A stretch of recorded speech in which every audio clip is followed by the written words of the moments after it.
ಕೆಪಿಎಸ್ಸಿಯಲ್ಲಿ ಹುದ್ದೆಗಾಗಿ ದುಡ್ಡನ್ನ ಬೇಡಿಕೆ ಇಟ್ಟಂತಹ ಪ್ರಕರಣ ಈಗಾಗಲೇ ದೇಶದಾದ್ಯಂತ ಸಂಚಲನಕ್ಕೆ ಕಾರಣ ಆಗ್ತಾ ಇದೆ. ಸರ್ಕಾರಿ ಹುದ್ದೆಯನ್ನ ಮಧ್ಯವರ್ತಿಗಳ ಮೂಲಕ ಕೆಪಿಎಸ್ಸಿನಲ್ಲಿ ಇದ್ದವರೇನೆ ಸೇಲ್ ಮಾಡ್ತಿದ್ದಾರಾ ಅನ್ನೋ ಪ್ರಶ್ನೆ. ನಿಮ್ಮ ಪಬ್ಲಿಕ್ ಟಿವಿಯಲ್ಲಿ ಈ ಕುರಿತಂತೆ ಭ್ರಷ್ಟಾಚಾರದ ಬಿಗ್ ಎಕ್ಸ್ಪೋಸ್ ಅನ್ನ ಕೂಡ ನಾವು ವಿಸ್ತೃತವಾಗಿ ಮಾಡಿದ್ವಿ. ಪದೇ ಪದೇ ಭ್ರಷ್ಟಾಚಾರದ ಆರೋಪಗಳು ಬರ್ತಾ ಇರೋದು, ಕಳಂಕದ ಆರೋಪ ಬರ್ತಾ ಇರೋದು ಅಲ್ಲಿ ಕೆಲಸ ಮಾಡೋರ್ಗೂ ಕೂಡ ಬೇಸರವನ್ನು ತರಿಸಿದೆ ಅಂತ ಕೆಪಿಎಸ್ಸಿ ಕಾರ್ಯದರ್ಶಿ ಈ ಬಗ್ಗೆ ಮಾತನಾಡಿದ್ದಾರೆ. ಹಗರಣದ ಆರೋಪದಿಂದ ನಮಗೆ ಮುಜುಗರ ಆಗಿದೆ ಅಂತ ಒಪ್ಕೊಳ್ತಾ ಇದ್ದಾರೆ ಕೆಪಿಎಸ್ಸಿ ಕಾರ್ಯದರ್ಶಿ ಜ್ಯೋತಿ ಅವರು. ವಿದ್ಯಾರ್ಥಿಗಳಿಗೆ ನ್ಯಾಯ ಕೊಡಿಸುವಂತಹ ಪ್ರಯತ್ನವನ್ನು ನಾವು ಮಾಡ್ತೀವಿ. ಹಾಗೆ ಕೆಪಿಎಸ್ಸಿ ಅಧ್ಯಕ್ಷರ ಜೊತೆಗೆ ಸದಸ್ಯರ ನೇಮಕ ಕೂಡ ಬದಲಾಗಬೇಕು ಅಂತ ಹೇಳಿದ್ರು. ರಾಜಕೀಯ ಹಸ್ತಕ್ಷೇಪ ಇಲ್ಲದೆ ಆಯ್ಕೆಗಳಾಗಬೇಕು ಅಂತ ಕೆಪಿಎಸ್ಸಿ ಕಾರ್ಯದರ್ಶಿ ಜ್ಯೋತಿ ಅವರು ಮಾತನಾಡಿದ್ದಾರೆ ಪಬ್ಲಿಕ್ ಟಿವಿ ಜೊತೆಗೆ.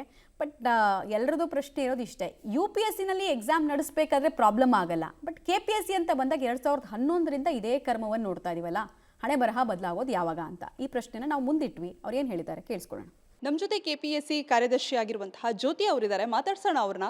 ಮೇಡಮ್, ಈಗ ಪಬ್ಲಿಕ್ ಟಿವಿಯಲ್ಲಿ ಸತತವಾಗಿ ವರದಿಯನ್ನು ಬಿತ್ತರ ಮಾಡಿದ್ವಿ, ಈಗ ಅಂತಿಮವಾಗಿ ಆಯ್ಕೆ ಪಟ್ಟಿಯನ್ನು ತಡೆ ಹಿಡಿದಿದ್ದೀರಾ. ಸೊ ವಾಟ್ ನೆಕ್ಸ್ಟ್ ಅನ್ನುವಂಥದ್ದು, ಜೊತೆಗೆ ಈ ರೀತಿಯ ವಿದ್ಯಾರ್ಥಿಗಳ ಭವಿಷ್ಯದಲ್ಲಿ ಚೆಲ್ಲಾಟ ಆಡ್ತಾ ಇರುವಂತಹ KPSC ವಿಚಾರದಲ್ಲಿ ಬೇಸರ ಆಗ್ತಾ ಇಲ್ವಾ ಮೇಡಮ್, ಆಸ್ ಎ ಕಾರ್ಯದರ್ಶಿಯಾಗಿ ತಮಗೆ? ಏನಂದರೆ KPSC ಚೆಲ್ಲಾಟ ಆಡ್ತಿದೆ ಅಂತ ಸಾರ್ವಜನಿಕರು ಭಾವಿಸಿದ್ದಾರೆ. ಆದರೆ KPSCಯಲ್ಲಿ ಏನು ನಡೀತಾ ಇದೆ ಅಥವಾ KPSC ಹೆಸರು ತಗೊಂಡು ಯಾರು ಮಾಡ್ತಾ ಇದ್ದಾರೆ ಅನ್ನೋದೇ ನಮಗೆ ಇವಾಗ ಒಂದು ಪ್ರಶ್ನೆ ಆಗಿದೆ. ಯಾಕಂದರೆ ನಾನು ಇಲ್ಲಿಗೆ ಕಾರ್ಯದರ್ಶಿಯಾಗಿ ಬಂದು 6 ತಿಂಗಳಾಯಿತು. ನಾನು ಕಾರ್ಯನಿರ್ವಹಿಸ್ತಾ ಇರುವಾಗ ಗಮನಿಸಿರೋ ಹಾಗೆ ಒಳಗಡೆಯಿಂದ ಎಲ್ಲವೂ ವ್ಯವಸ್ಥೆ ಚೆನ್ನಾಗಿದೆ. ಆದರೆ ಈ ವ್ಯವಸ್ಥೆಯಲ್ಲಿ ಯಾರು ಲೋಪ ಹುಡುಕಿ ಯಾರು ಇದನ್ನು ಬಳಸ್ಕೊಳ್ತಾ ಇದ್ದಾರೆ, ಆಮೇಲೆ ಇಲ್ಲಿವರೆಗೆ ನಮಗೆ ದೂರುಗಳು ಬಂದಿರೋದು ಎಲ್ಲವೂ ಕೂಡ ಮಧ್ಯವರ್ತಿಗಳ ಕಡೆಯಿಂದ.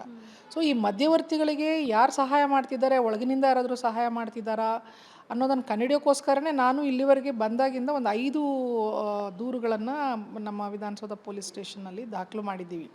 ಅದು ವಿಚಾರಣೆ ನಡೀತಾ ಇದೆ, ಬಟ್ ನಮಗೆ ಪೂರ್ಣವಾಗಿ ಇನ್ನೂ ಮಾಹಿತಿ ಸಿಕ್ಕಿಲ್ಲ.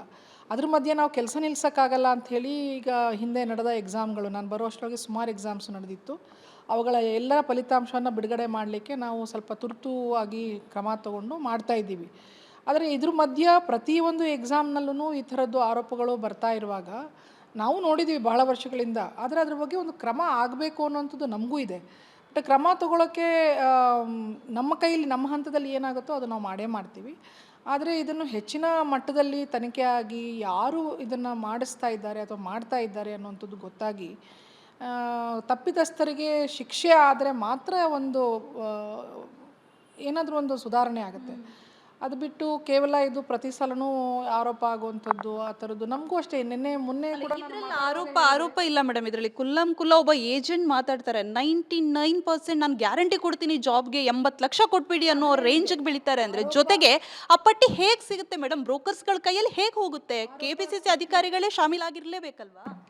ಆರೋಪ ಸತ್ಯನೇ ಇರುತ್ತೆ. ಯಾಕಂದರೆ ಯಾರು ನೊಂದವ್ರು ಇರ್ತಾರೆ ಅವರೇ ಕೂಡ ದೂರುಗಳನ್ನು ಕೊಡುವಂಥದ್ದು. ಆಮೇಲೆ ಈ ವರ್ಷಾನುಗಟ್ಟಲೆ ಎಕ್ಸಾಮ್ ನಡೆಯುವಂಥದ್ದು, ನಾವುಗಳು ಕೂಡ ಎಕ್ಸಾಮ್ ಬರೆದು ಬಂದಿರುವಾಗ ಈ ವರ್ಷಾನುಗಟ್ಟಲೆ ಕಾಯುವಿಕೆ ಏನಿದೆ, ಒಂದು ಪರೀಕ್ಷೆ ಬರೆದು ಆಮೇಲೆ ಇಷ್ಟೊಂದೆಲ್ಲ ಓದಿದ ನಂತರ ಅವ್ರಿಗೂ ಕೂಡ ತುಂಬ ಫ್ರಸ್ಟ್ರೇಷನ್ ಆಗುತ್ತೆ. ಅದನ್ನು ನಾನು ಖಂಡಿತ ಒಪ್ತೀನಿ ಮತ್ತು ಅವ್ರ ನೋವನ್ನು ನಾನು ಅರ್ಥ ಮಾಡಿಕೊಳ್ತೀನಿ. ಯಾಕಂದರೆ ನಾವು ಕೂಡ ಈ ಪ್ರೋಸೆಸ್ ಮೂಲಕನೇ ಬಂದಿದ್ದೀವಿ. ಆದರೆ ಈ ಮಾಹಿತಿ ಸೋರಿಕೆ ಎಲ್ಲಾಗ್ತಿದೆ ಅನ್ನೋಂಥದ್ದು ನಮಗೂ ಇಲ್ಲಿವರೆಗೆ ಒಳಗಡೆಯಿಂದ ಗೊತ್ತಾಗಿಲ್ಲ.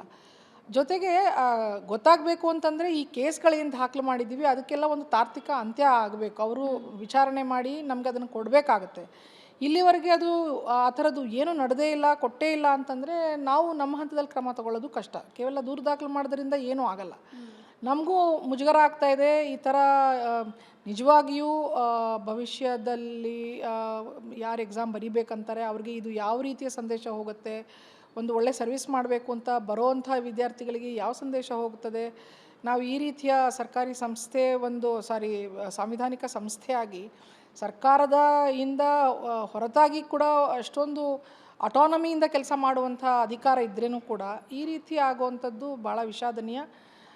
ನಾನು ಕೂಡ ಆಗ್ರಹ ಮಾಡ್ತೇನೆ ಮತ್ತು ನಾನು ಕೂಡ ಎಲ್ಲ ಕ್ರಮ ತಗೊಳ್ಳೋಕ್ಕೆ ಸಿದ್ಧ ಇದ್ದೇನೆ. ತನಿಖೆ ನಮ್ಮ ಹಂತದಲ್ಲಿ ನಾವು ಮಾಡ್ತೇವೆ. ಬಟ್ ಈಗ ಟಿ ವಿನಲ್ಲಿ ಎಲ್ಲ ಬರ್ತಾ ಇರೋ ವರದಿಗಳನ್ನು ನೋಡ್ತಾ ಇದ್ದರೆ ಆ ತನಿಖೆ ಬಗ್ಗೆನೂ ಯಾರಿಗೂ ನಂಬಿಕೆ ಇದ್ದಂಗೆ ಕಾಣಲ್ಲ. ಹಾಗಾಗಿ ಸರ್ಕಾರ ಇದನ್ನು ಉನ್ನತ ಮಟ್ಟದ ತನಿಖೆ ನಡೆಸಿದರೆ ನಾವು ಕೂಡ ಅದಕ್ಕೆ ಸಹಕಾರ ಕೊಡ್ತೀವಿ ಅಂತ ಈಗಾಗಲೇ ಹೇಳಿದ್ದೇವೆ. ಸಂಪೂರ್ಣವಾಗಿ ವಿದ್ಯಾರ್ಥಿಗಳಿಗೆ ಒಂದು ಜಸ್ಟಿಸ್ ಸಿಗಬೇಕು. ಯಾರು ಓದಿ ಚೆನ್ನಾಗಿ ಎಕ್ಸಾಮ್ ಬರೆದಿರ್ತಾರೆ, ಹಲವಾರು ವರ್ಷ ಪ್ರಿಪೇರ್ ಆಗಿರ್ತಾರೆ, ಅವ್ರುಗಳಿಗೆ ಕೆಲಸ ಸಿಗಬೇಕು ಮತ್ತು ಅವರು ಸರ್ಕಾರದಲ್ಲಿ ಸೇವೆ ಮಾಡಿ ಜನರಿಗೆ ಒಂದು ಒಳ್ಳೆಯದನ್ನು ಮಾಡಬೇಕು. ಇಲ್ಲಿವರೆಗೆ ಯಾರು ಅಕ್ರಮ ಮಾಡಿದ್ದಾರೆ ಅಂತ ಸ್ಪಷ್ಟವಾಗಿ ಗೊತ್ತಿದೆ, ಅವ್ರ ಮೇಲೆ ಕಠಿಣವಾಗಿ ಶಿಕ್ಷೆ ಆಗಲೇಬೇಕು. ಜೊತೆಗೆ ಅಧ್ಯಕ್ಷರು ಮತ್ತು ಮೆಂಬರ್ಸ್ಗಳ ನೇಮಕಾತಿಯಲ್ಲಿ ಬಹಳ ಸುಧಾರಣೆ ಆಗುವ ಅವಶ್ಯಕತೆ ಇದೆ.